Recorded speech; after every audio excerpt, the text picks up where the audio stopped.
네, 산상보험 6번째 시간입니다.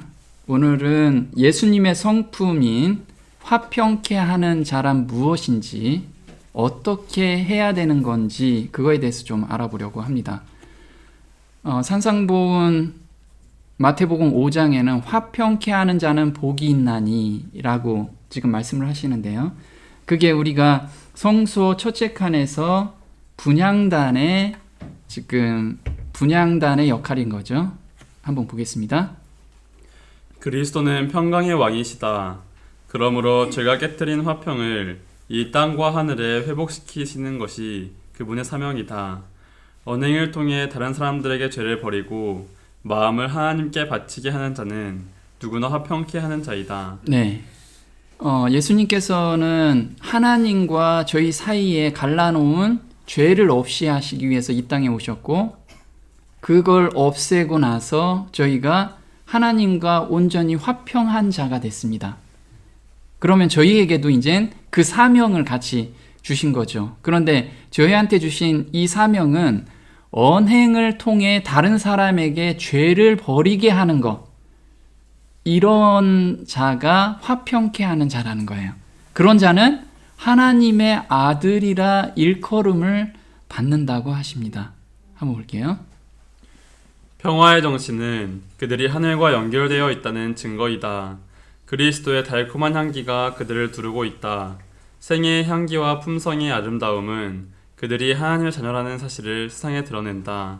사람들은 그들이 예수님과 함께 한다는 것을 알게 된다. 네, 그래서 저희가 하나님과 함께 한다는 사실은 말로 다 하는 것이 아니고 우리의 삶 속에서 그냥 풍겨나는 거라는 거예요.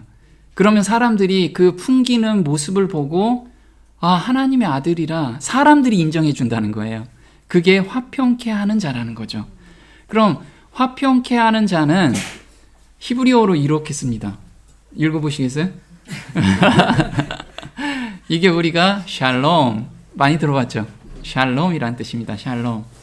샬롬은 샬람과 같은 어원을 가진 단어로 히브리어로 평화, 평안을 의미하는 말입니다. 그래서 우리가 안녕하세요, 잘 가세요, 이 뜻이 샬롬이라는 거예요. 그래서 만나서 샬롬 하면 안녕하세요, 건강하십니까? 이 말이. 그래서 그러면 이 속뜻이 더 깊은 뜻이 있겠죠. 이 깊은 뜻은 뭐냐면 피스메이커라고 해요.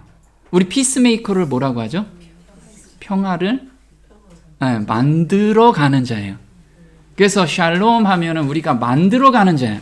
그냥 평화가 오겠지 기다리는 게 아니고 평화를 만들어가는 자가 이 화평케 하는 자라는 거예요. 그럼 평화를 어떻게 만들어가는지, 하나님께서 주시지 않으면 평화를 만들 수도 없습니다. 그래서 하나님만이 평안을 만드시는 분이에요. 그래서 우리한테 만드신 평안을 주면 그걸 받은 사람만이 다른 사람한테 평안을 주실 수가 있다라는 겁니다. 한번 볼게요. 나는 빛도 조성하고 어두움도 창조하며 나는 평안도 만들고 악도 창조하나니 나 주는 이 모든 일을 행하느니라. 네, 이사야서 45장 7절에는 하나님께서 지금 무엇을 만드시냐면 평안도 만들고, 그래서 하나님께서는 평안을 만들어 주세요. 그래서 우리가 평안하지 않다 하는 건 지금 하나님이 만들어 주신 평안을 우리가 경험을 못하고 있는 거죠. 자, 화평케 하는 자는 이 화평이라는 단어가 있습니다. 영어 한문으로 보면요, 화목할 화자에다가 평평할 평자입니다. 근데 이걸 한자로 보면 이렇게 나와요. 여기가 뭐냐면 볼이에요.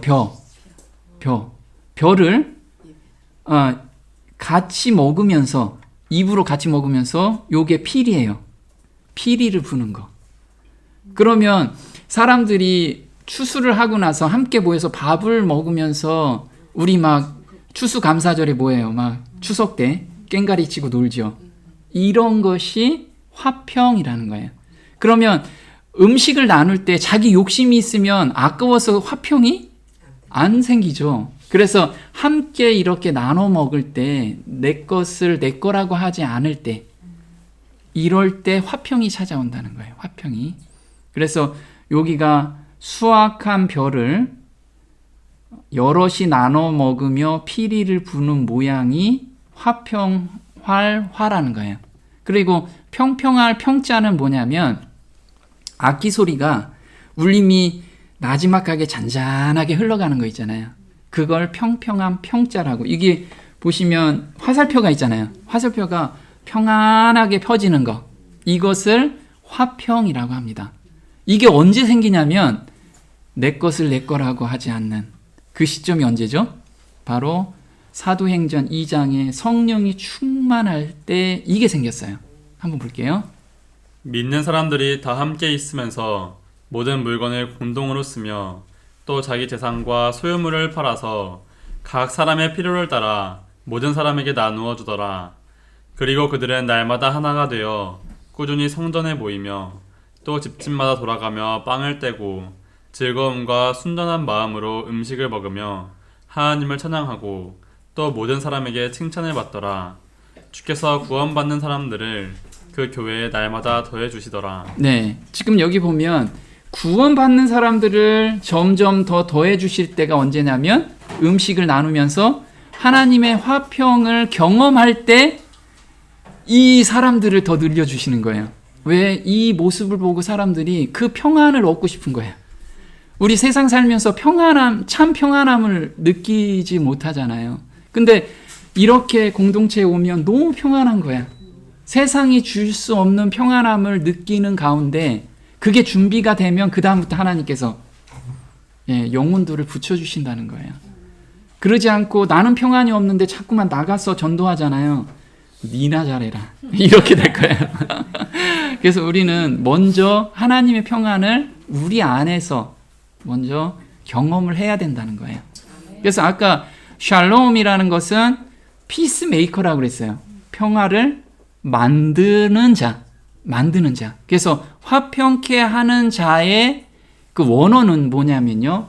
평화를 만들어가는 자를 의미해요. 원어 뜻에 그렇게 써 있어요. 그래서 다시 제가 읽어보면요.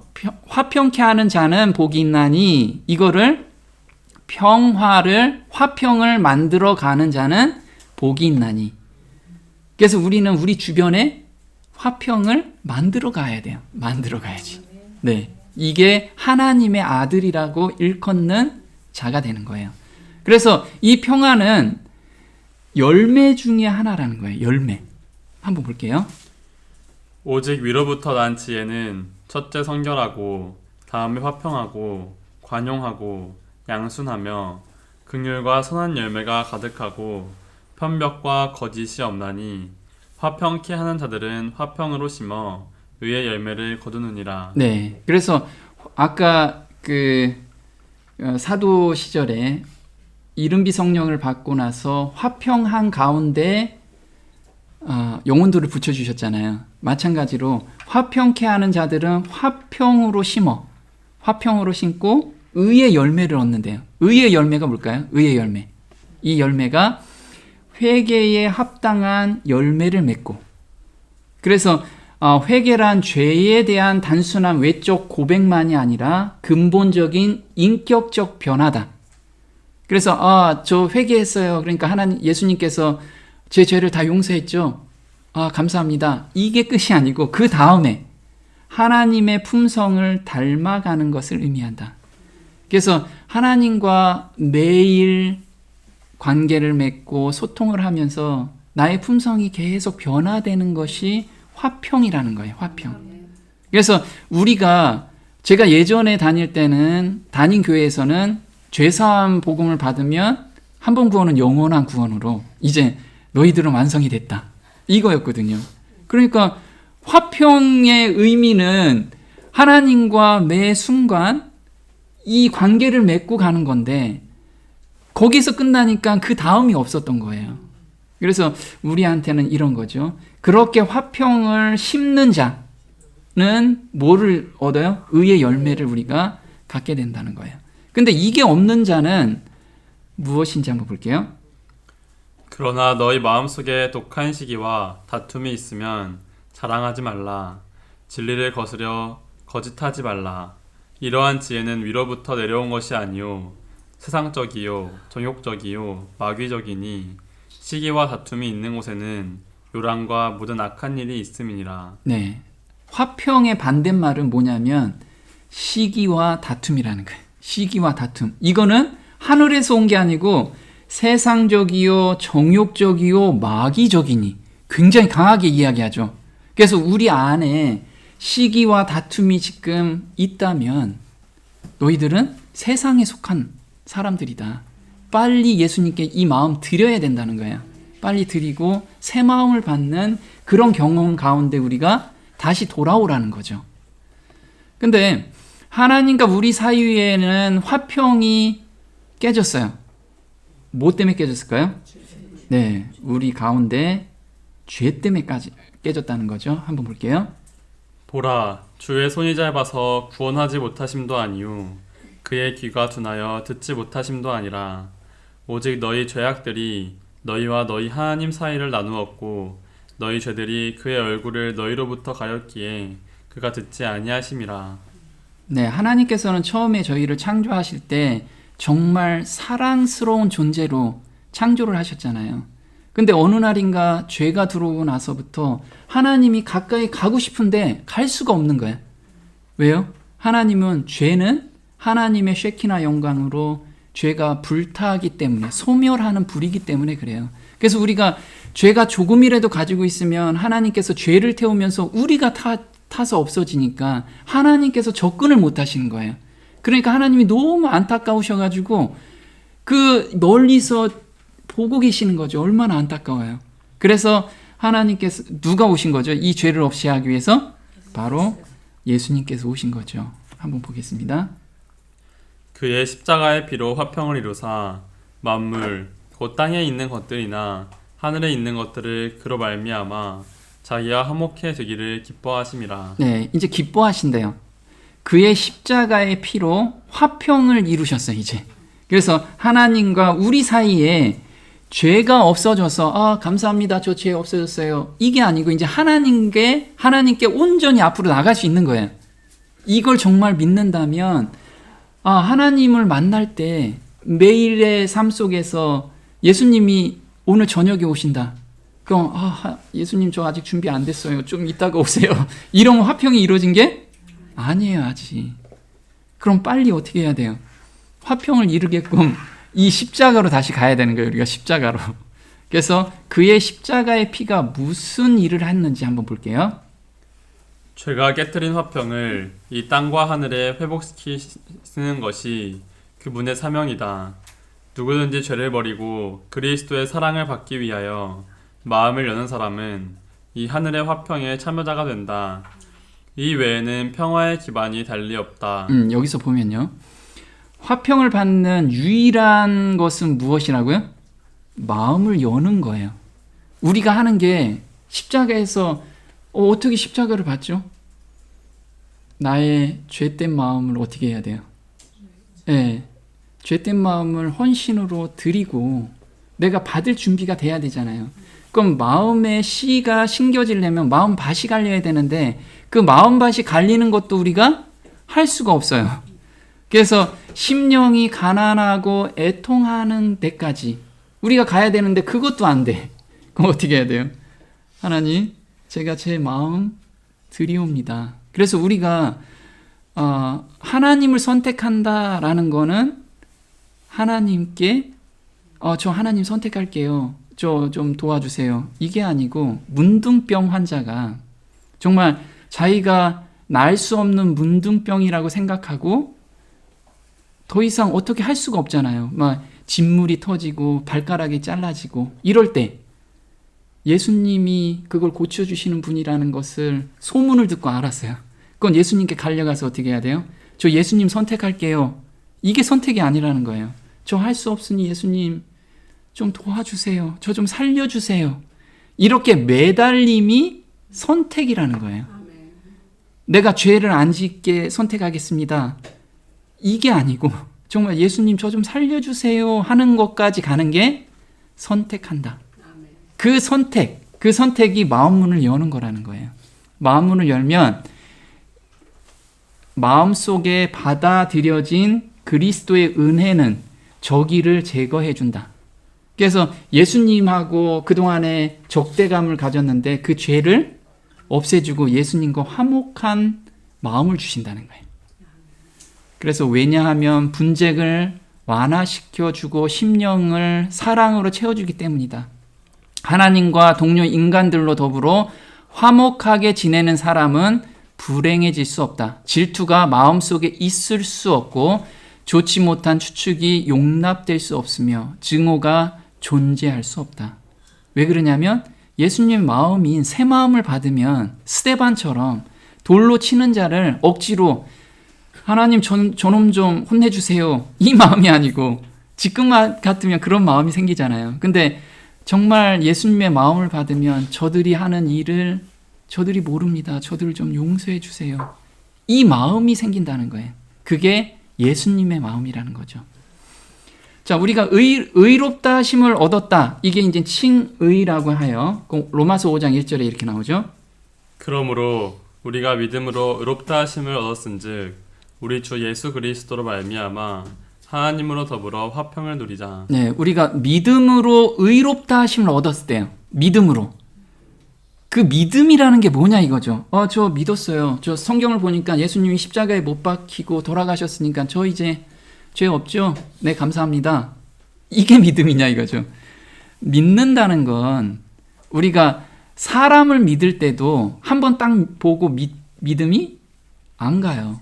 그 사람을 자세히 알고 경험할 때 믿음이 자리를 잡잖아요.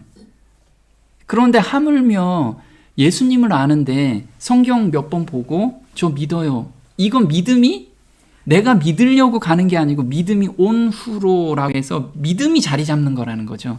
그럼 예수님과 계속해서 뭔가 경험이 있어야 되는 거예요. 그래야 믿음이 자란다는 거예요. 그래서 우리는 이 믿음으로 의롭다 하심을 얻었은즉 이게 굉장히 많은 부분이 포함되어 있는 거예요. 경험이 포함되어 있어야 된다는 거예요. 한번 또 볼게요.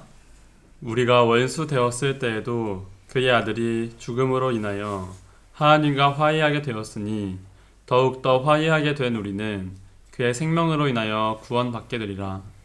그뿐 아니라 이제 우리로 속죄를 얻게 하신 우리 주 예수 그리스도를 통하여 하나님 안에서 또한 즐거워하느니라. 네, 요 문장에 세 가지 경험을 우리한테 이야기를 해주세요. 첫 번째, 죽음으로 인하여 하나님과 화해되는 경험. 이게 우리의 칭의라는 경험을 줘요. 그 다음에 이때는 우리가 나 구원 받았어. 우리 얘기하죠. 두 번째, 구원을 받게 되리라 라고 얘기해요. 어떤 때? 그의 생명으로 인하여. 그래서 씨가 심겨졌으면 그 다음에 그 씨로 말미암아 싹이 트고 잎사귀가 열리고 이게 생명으로 인하여 예수님과 계속해서 생명을 받을 때 구원을 받게 된대요. 그 다음이 이게 이제 성화 과정이죠. 그 다음에 정말 참 즐거움이 우리가 경험할 수 있다라는 거예요. 하나님과 정말 온전히 화목하는 경험을 하게 된다는 거예요. 이 세 단계 경험을 여기서 의미를 하고 있습니다. 요거에 대해서 좀 자세히 볼게요. 죽음으로 인하여 라는 것이 6월절 칭의를 의미해요. 요 한 장이 창세기 3장 15절에 죄를 미워하는 마음을 주겠다는 약속을 이때 이루신 거예요. 그래서 내가 너로 여자와 원수가 되게 하고 너의 후손도 여자의 후손과 원수가 되게 하리니, 원수가 된다는 건 뭐냐면 죄를 싫어하는 마음을 주겠다, 요 뜻이라는 거예요. 헤이트리드라고 해서 죄를 미워하는 마음을 주겠다, 원수라는 뜻이. 그래서 우리한테 새 마음을 주겠다는 거예요. 그러면 여기서 만일 너희 속에 하나님의 영이 거하시면 너희가 육신에 있지 아니하고 영에 있나니 누구든지 그리스도의 영이 없으면 그리스도의 사람이 아니라. 그러면 여기 지금 하나님의 영과 그리스도의 영이 있어요. 그러면 새 마음을 받는 경험이 영으로 거듭났다는 뜻이에요. 그럼 내가 영으로 거듭났는지 확인할 수 있죠. 네, 확인해야지만 내가 정말 씨가 심겨졌다는 것을 알 수가 있는 거예요. 어떻게 확인하냐? 그 확인하는 방법을 제가 좀 알려드릴게요. 내 안에 그리스도의 영이 있는지 아는 방법입니다. 한번 볼게요. 하나님의 법이 마음으로 즐겁게 순종이 되는가? 복 있는 사람은 오직 여호와의 율법을 즐거워하여 그 율법을 주야로 묵상하는 자로다. 네, 여기서 시편 1편에 보면 복 있는 사람이에요. 복 있는 사람은 여호와의 율법을 즐거워하여. 나 또 안식일 지켜야 돼. 아니면 나 또 뭐 해야 돼. 이거 하지 말라고 그랬으니까 이거 안 해야 돼. 이 억지로 되는 마음들은 아직 하나님의 영으로 인도함을 못 받고 있다는 거예요. 또 보면 이사야서 1장 19절에 보면 너희가 즐겨 순종하면, 순종하면 뜻이 아니고 즐겨 순종하면. 그래서 저 순종했는데요. 저 순종했어요. 이건 종의 마음이라는 게 종의 마음. 종은 주인이 뭐 시키면 그냥 하잖아, 억지로라도. 이 마음은 종의 마음이지. 우리는 아들의 마음을 주셨잖아요. 그게 즐겨 순종할 때. 하나님께서 무슨 일을 하면 더 하고 싶은 거야, 그게. 그런 마음이 지금 내 마음에 있느냐? 없다면 돌아보라는 거예요, 지금. 돌아봐라. 예수의 마음을 받은 자만이 가능하다. 이게 새 마음이 예수의 마음이지. 너희 안에 이 마음을 품으라. 곧 그리스도 예수의 마음이니. 이 마음을 우리가 품지 않으면, 받지 않으면 이게 불가능한 일이라는 거예요. 그래서 에스겔서 11장에 이렇게 나옵니다. 내가 그들에게 일치한 마음을 주고 그 속에 새 신을 주며 그 몸에서 굳은 마음을 제하고 부드러운 마음을 주어서 내 율례를 좇으며 내 규례를 지켜 행하게 하리니 그들은 내 백성이 되고 나는 그들의 하나님이 되리라. 네, 그래서 일치하는 마음을 준대요. 이 일치한다는 뜻은 뭐냐면 예수님하고 나하고 일치하는 마음. 그게 하나님하고도 또 일치하는 마음이에요. 이게 속죄라는 뜻이에요. 속죄가 at one month. 좀 이따 볼게요. 그게 일치하는 마음이라는 게 일치하는 마음. 그러면 이 마음은 어떤 사람이 받게 되는가? 어떤 사람이 받느냐 하면 하나님을 섬기기로 선택한 사람이래요.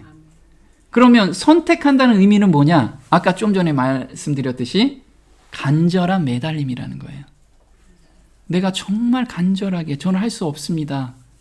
하지만 예수님이 능력이 있으신 분을 알고 있잖아요. 메시아라는 걸. 그래서 예수님께 간절히 매달리면 그 마음을 저희한테 주시겠다는 거예요. 그래서 잠언 8장 17절이 이렇게 나오죠. 나를 사랑하는 자들이 나의 사랑을 입으며 나를 간절히 찾는 자가 나를 만날 것이니라. 네, 이렇게 간절히 찾는다는 게 선택한다는 거예요. 간절히 찾는다는 거. 그래서 예전에 제가 잘못 알았던 거예요. 나 선택했어. 나 이 죄 안 짓기로 선택합니다, 하나님. 이랬거든요. 근데 그렇게 선택한다고 죄를 안 짓는 게 아니라는 거예요. 또 돌았으면 지고 또 돌았으면 지고. 이 간절함은 없는 가운데 하라고 했으니까, 선택하면 하나님이 주신다고 했으니까 이걸 오해했다는 게 이 단어를. 그러면 예수님께서 십자가에 돌아가셨을 때 우리는 죄 사함을 받았다라고 얘기하잖아요. 죄 사함만 받게 해주셨나? 십자가에서 이루신 일이 그냥 단순하게 너희 죄 사했다? 요거만 해주신 거냐? 한번 볼게요. 예수님의 십자가의 표상은 5가지 제사에 포함이 되어 있어요. 첫 번째는 번제에 대한 거죠. 번제에 대한 것은 하나님의 죄에 대한 진노, 하나님이 죄를 보면 진노하시잖아요. 그거에 대해서 해결해 주셨어요. 법률적으로 해결해 주셨어. 너희들이 이제 죄에서 벗어났다. 이걸 해결해 주셨어요. 자, 화목제. 화목제는 이제 하나님하고 우리의 관계가 이제 죄를 없애줬으니까 이제 화목해졌어요. 이게 지금 십자가에서 이루어진 사역이신 거예요. 세 번째, 속죄제예요. 속죄제는 우리가 죄를 지면 우리 어디에 지금 오염이 됐어요? 우리 영혼뿐만 아니고 몸에도 다 지금 오염이 됐어요. 이걸 해결해 주신 거예요. 이게 속죄제라는 거예요. 속죄제는 레위기 18장 24절에 족속들이 이 모든 일로 인하여 더러워졌고 죄를 지면 그 땅도 더러워졌으므로. 그래서 땅까지 더러워진 거예요. 사람이 죄를 범하였는데 땅에서 엉겅퀴가 났잖아요. 마찬가지로 우리가 죄를 지면 생각과 영혼뿐만 아니고 어디도 몸도 다 죄의 오염이 됐다는 거예요. 이것도 해결해 주신다는 거예요. 또 속건제예요. 이제 속건제. 속건제는 죄의 빚에 대한 해결이에요. 이 속건제는 누구하고 관계죠?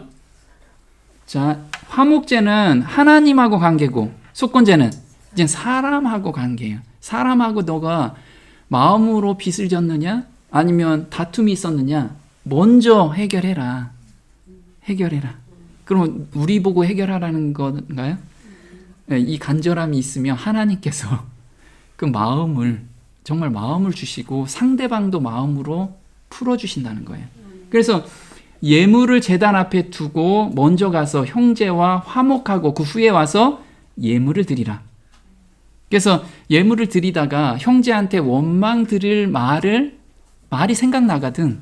먼저 놓고 하나님께 드리는 게 중요하지 않다. 먼저 해결하지 않으면 하나님한테도 안 풀려. 너희들은 보지 못하는 바 하나님한테 풀렸다고 얘기하는데 형제들한테는 아직 풀리지도 않았는데 나는 해결했대. 그 하나님이 그거 가증한 것으로 본다. 보이는 바 형제를 해결을 못하는데 어떻게 하나님을 너희가 사랑할 수 있느냐. 지금 이 얘기를 하고 있어요. 소제는 어떤 걸까요? 은혜에 대한 감사와 헌신의 표현이라는 거예요. 소제가. 이거를 경험하면 하나님께 감사가 절로 나오잖아요. 네, 그래서 하나님께 감사를 드리는 거죠. 그래서 십자가의 공로로 죄뿐만 아니라 무엇까지 회복시켰다? 관계. 이 관계가 더 필요한 거였어요. 하나님은 이 관계를 회복하기 위해서 십자가에 못 박히게 하신 거예요. 하나님하고 소통하기 위해서. 아담이 죄 짓기 전에 하나님하고 매번 소통했는데 그걸 회복시켜주기 위해서 오신 거라는 거예요. 한번 볼게요.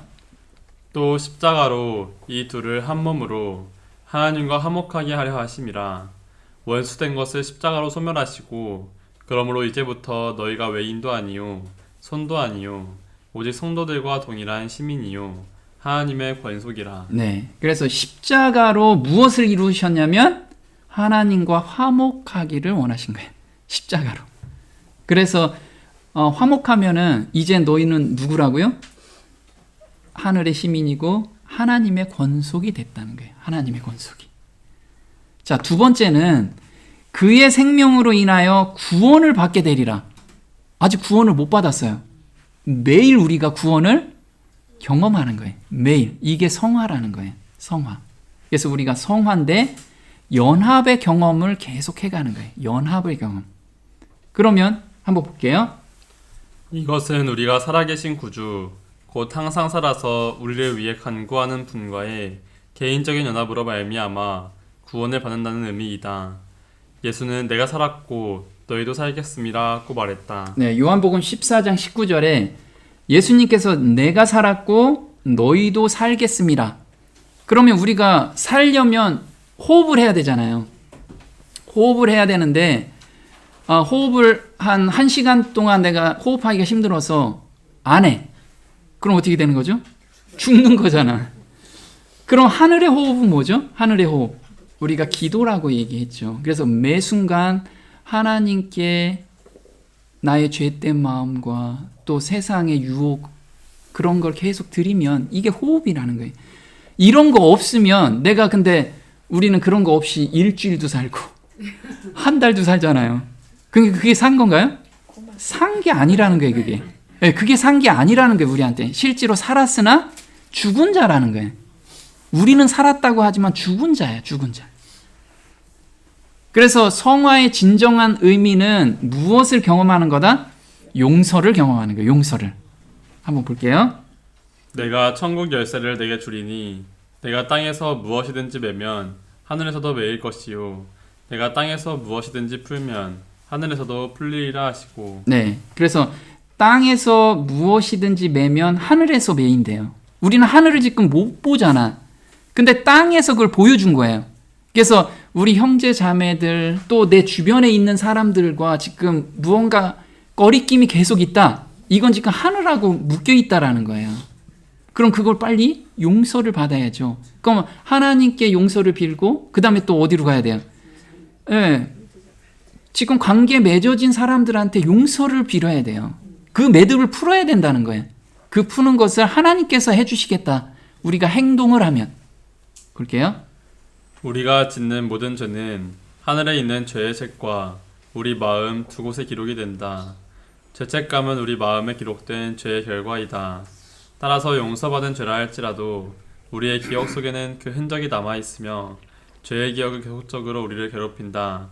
만약 우리가 죄의 기억을 가지고 하늘에 간다면 하늘은 결코 우리에게 완전한 행복을 주지 못할 것이다. 그러므로 죄의 도말은 죄의 책과 우리의 마음에서 함께 이루어져야 한다. 하나님께서는 하늘에 있는 죄의 기록을 일방적으로 지우시는 것이 아니라 그 죄의 장본인인 우리가 예수님의 피를 힘입어 온전히 회개하고 죄를 버릴 때에만 죄의 기록을 지우신다. 네. 우리가 저 용서 받았어요 하면은 용서 받았다 이런 생각이 하잖아요. 근데 마음에는 찝찝한 게 계속 남아 있어. 이러면 온전한 용서의 경험이 아니라는 거예요. 이 마음까지 예수님께서는 온전히 해결해 주신다는 거예요. 죄책감까지 없애준다는 게 조건은 온전히 회개했을 때. 그럼 온전히 회개를 어떻게 하는 거냐? 예수님께서 우리한테 회개의 경험을 주는 거, 그리고 용서의 경험까지 준다는 거. 그 용서한다라는 의미는 바로 이거죠. 한번 볼게요. 나도 너를 정죄하지 아니하노니 가서 다시는 죄를 범치 말라 하시니라. 이거 되게 듣기 좋은 말이죠. 근데 엄청나게 부담스러운 말이야 이게. 왜 그러냐면 다시는 죄를 범치 말래요. 난 다시 죄 범하는데. 그래서 예수님께서는 왜 죄를 범치 말라라고 했냐면 너희 힘으로 안 되지만 내가 그 마음까지 바꿔줄게. 그 용서의 경험까지 내가 인도해 줄게. 이 약속을 예수님께 해주셨던 거예요. 제가 이 말씀을 이해하고 나서 너무 감사가 되는 거예요. 너무 감사가. 그래서 예수님이 우리한테 이야기하시는 용서는 다시는 같은 죄를 범치 않도록 새 마음을 주시겠다는 은혜의 약속이라는 거예요. 한번 읽어볼게요. 하나님의 용서는 단순히 우리를 정죄해서 면하게 해주는 사법적 행위가 아니다. 그것은 죄를 용서할 뿐만 아니라 죄로부터 완전히 돌아서게 한다. 마음을 변화시키는 것은 구원하는 사랑의 표현이다. 네, 이게 예수님의 사랑의 표현이라는 거예요. 죄를 더 이상 그 죄에서 벗어나게 해주는, 그리고 온전하게 용서의 경험을 하는, 그것을 우리한테 경험으로 주시겠다는 거예요. 너무 감사가 되죠, 이런 부분. 그래서 이런 부분들을 우리가 계속해서 너무 기쁘니까 어떤 죄를 지거나 또 유혹이 왔을 때 이 기쁨으로 다시 돌아가고 싶은 마음이 생기는 거예요. 그게 성화라는 거예요. 왜? 그게 너무 좋으니까. 그 세상이 줄 수 없는 그 기쁨을 나는 내 안에서 계속 그걸 맛보고 갈망하고 있으니까. 이 경험을 우리가 매번 해야 돼요, 정말. 이거를 간구해야 되고. 자, 그 다음에 즐거워하느니라. 이제 세 번째예요, 즐거워하는 거. 자, 아들의 죽으심, 그 다음에 그의 생명으로 인하여 구원을 받게 되리라. 그래서 구원 받게 되는 것이 그런 과정을 거치고, 그 다음에 즐거워하는데, 이 즐거워하는 것이 뭐냐면 초막절이에요. 초막절. 초막절은 하나님과 함께 즐겁게 함께 지내는 것을 초막절이라고 해요. 근데 초막절을 하려면 먼저 뭐가 있어야 돼요? 네, 속죄가 있어야 돼요. 근데 속죄라는 단어가 at one month, 하나됨이란 뜻이에요. 하나됨. 속죄라는 뜻이 아까 일치하는 마음. 이게 속죄라는 게 일치하는 마음. 하나님의 마음을 우리가 받는 거, 경험하는 거. 이게 속죄 받았다라고 하는 거예요. 저 죄사함 받았어요가 아니고 정말 그 마음을 받고 그 마음으로 사는 것을 속죄함 받았다라는 뜻인 거예요. 속죄함 받았다.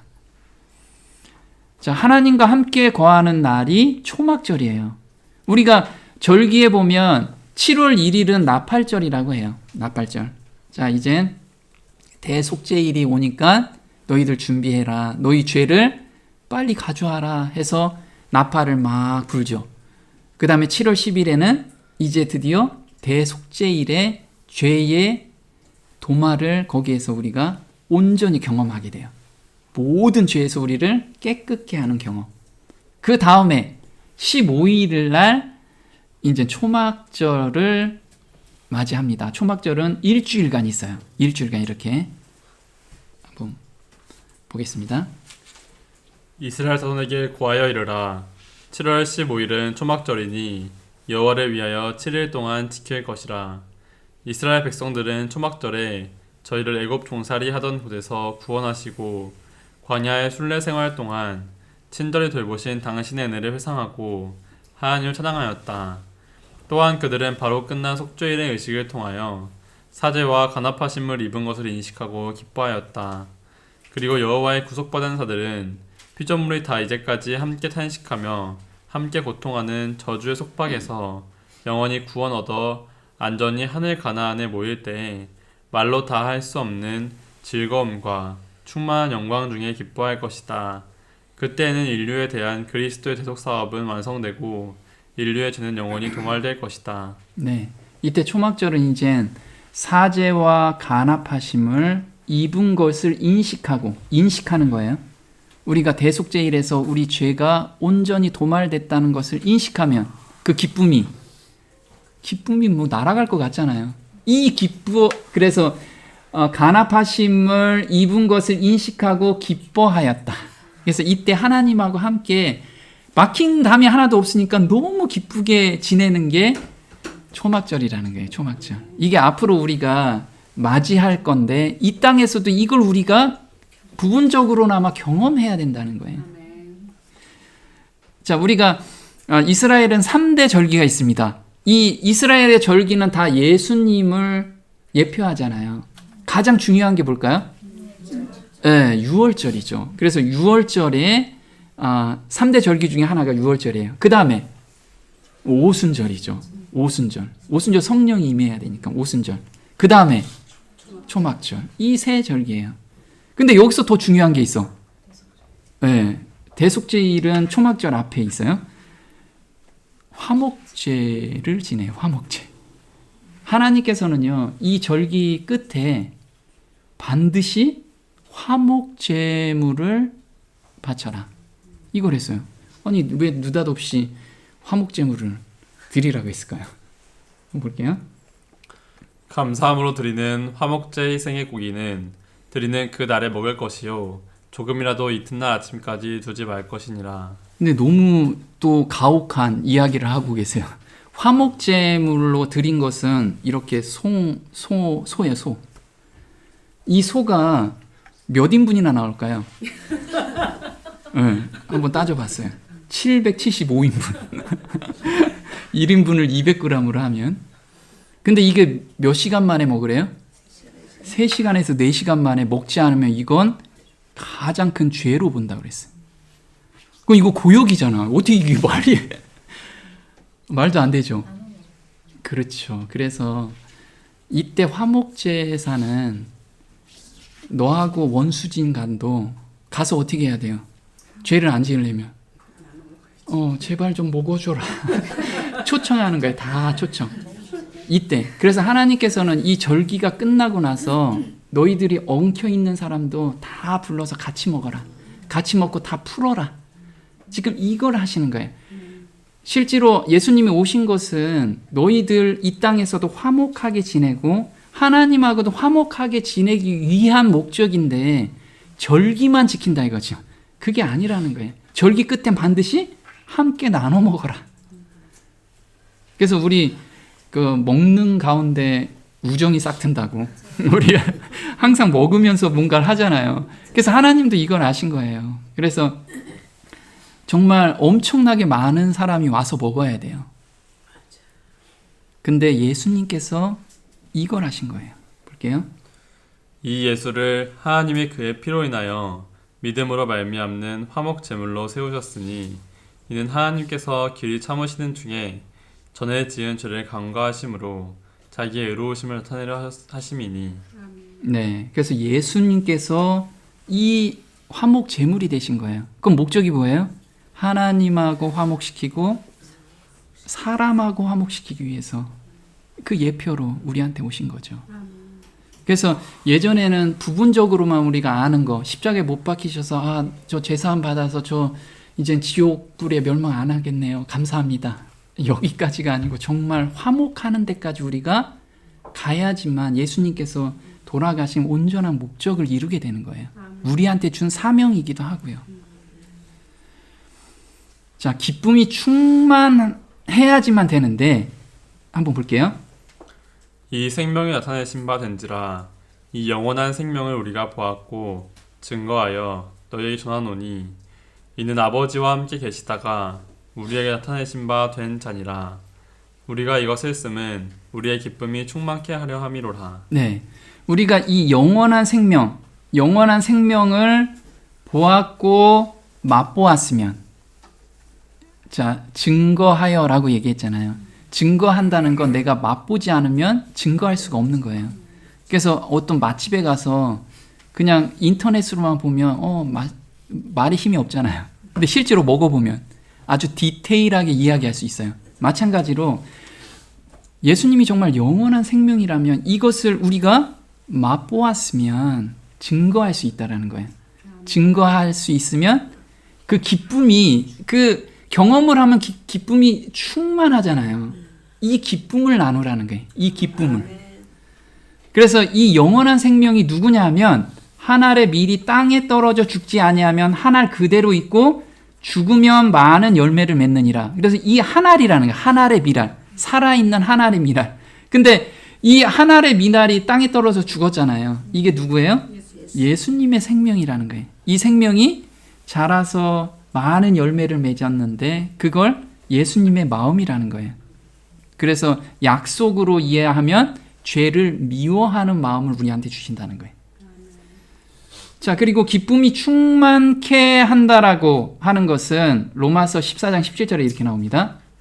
하나님의 나라는 먹고 마시는 것이 아니라 다만 성령 안에서 의와 화평과 희락이라. 네, 성령 안에서라고 나왔어요.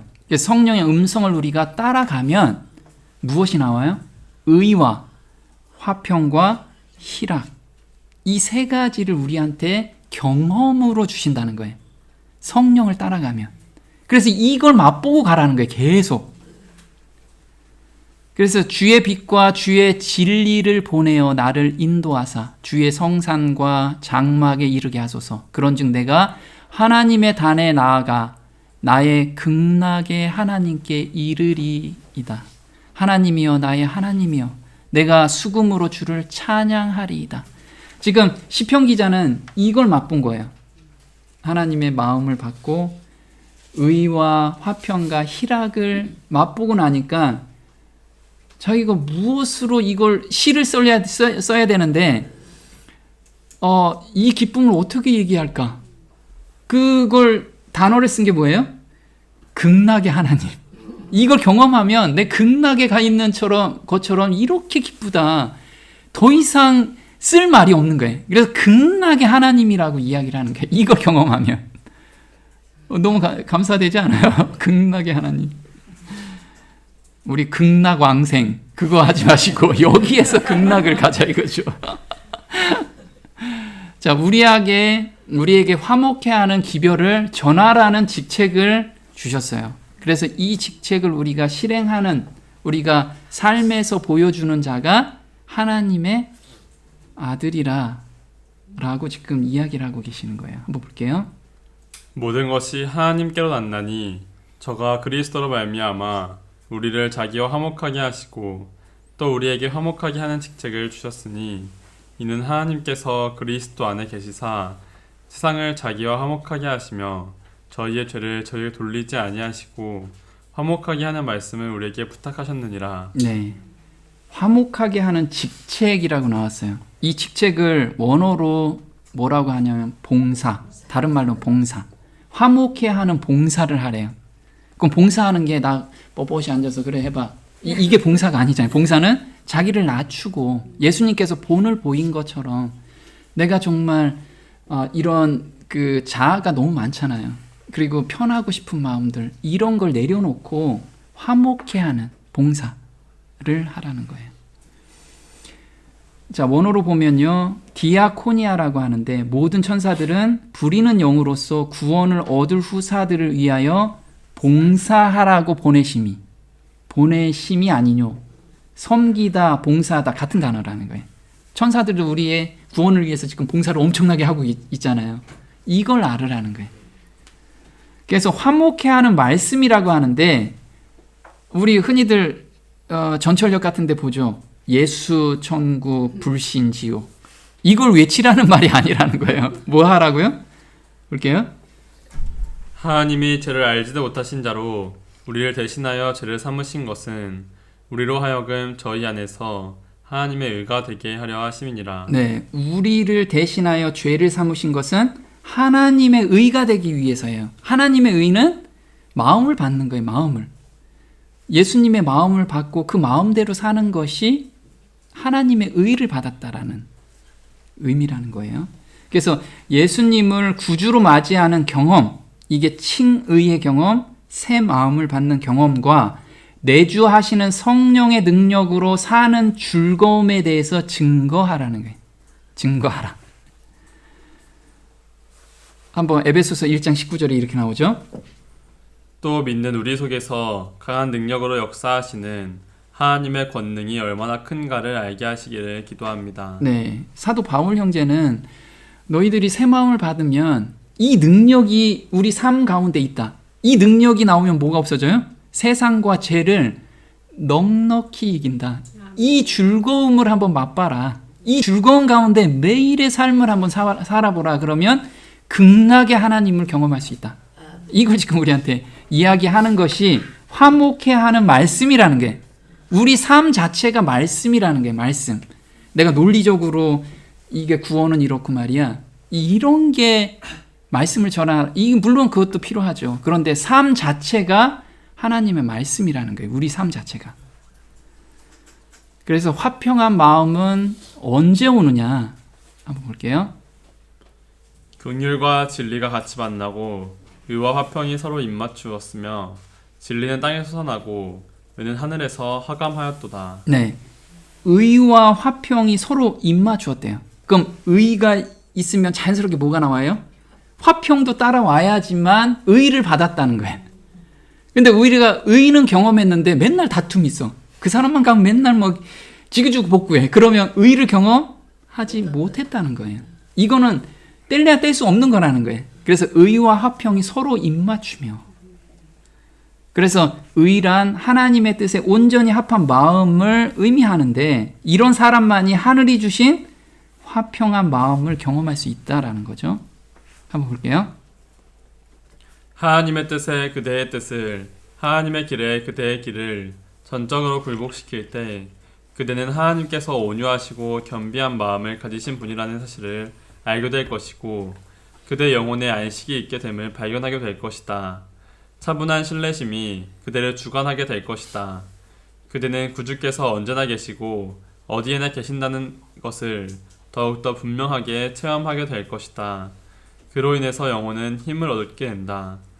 지구의 변화하는 환경들이 그 힘의 토대를 침식할 수 없다. 그 힘은 단단한 바위 위에 기초를 두고 있다. 네, 그래서 하나님의 마음을 경험한 사람만이 화평한 마음을 받을 수 있다라는 거예요. 누릴 수 있다라는 거죠. 자, 예수님의 평안을 주시겠다고 약속을 우리한테 주셨어요. 자, 요한복음 14장에 이렇게 나옵니다. 보혜사 곧 아버지께서 내 이름으로 보내실 성령 그가 너희에게 모든 것을 가르치시고 내가 너희에게 말한 모든 것을 생각나게 하시리라. 평안을 너희에게 끼치노니 곧 나의 평안을 너희에게 주노라. 내가 너희에게 주는 것은 세상이 주는 것 같지 아니하니라. 너희는 마음에 근심도 말고 두려워하지도 말라. 네, 이렇게 지금 예수님께서 평안을 너희에게 끼치노니 곧 나의 평안을 너희에게 주노라. 이건 약속이잖아요. 근데 이 평안을 못 받는 이유가 뭘까요? 바로 이것 때문에 그래요. 자신에 대한 사랑 때문에.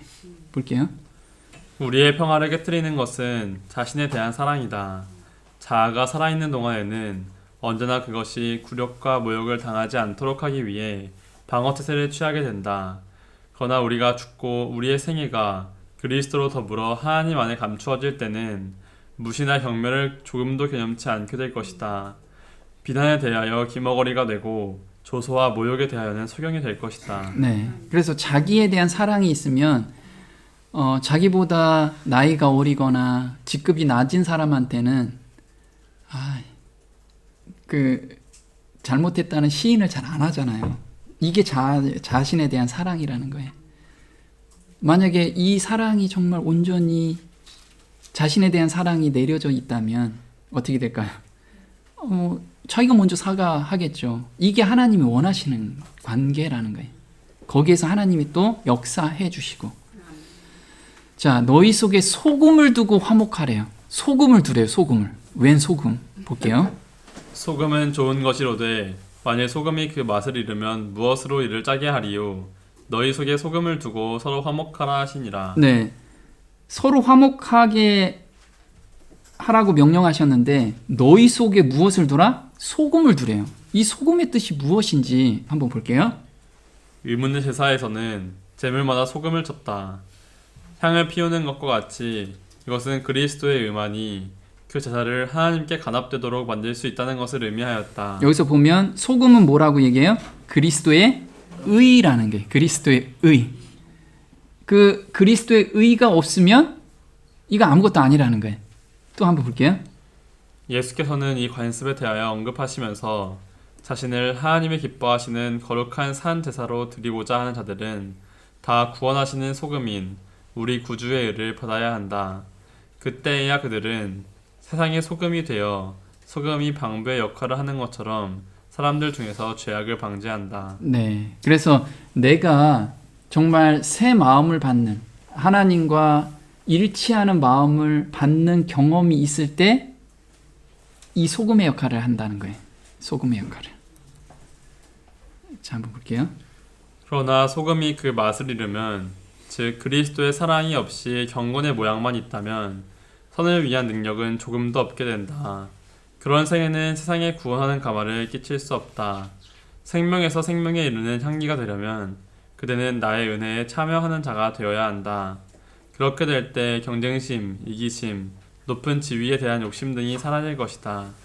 그대는 자신의 부를 구하지 아니하고 다른 사람의 부를 구하는 그런 사랑을 가질 것이다. 네, 이렇게 새 마음을 받으면 그리스도의 사랑을 느끼게 되는 거예요. 그때 이런 모든 것이 이루어질 수 있다라는 거예요.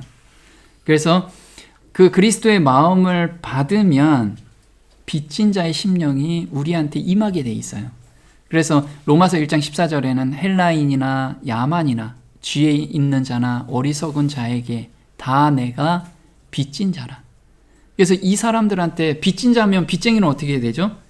그 앞에서 굽신거리잖아요. 그래서 우리가 이 마음을 전하려면 정말 피스메이커가 되는 거예요.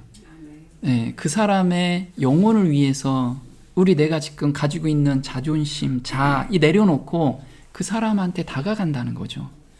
그런데 내 자존심과 자아를 다 가지고 있으면 그 사람하고 가까이 갈 수가 없다라는 거예요. 빚진 자의 심령이 아니라는 거죠. 한번 볼게요.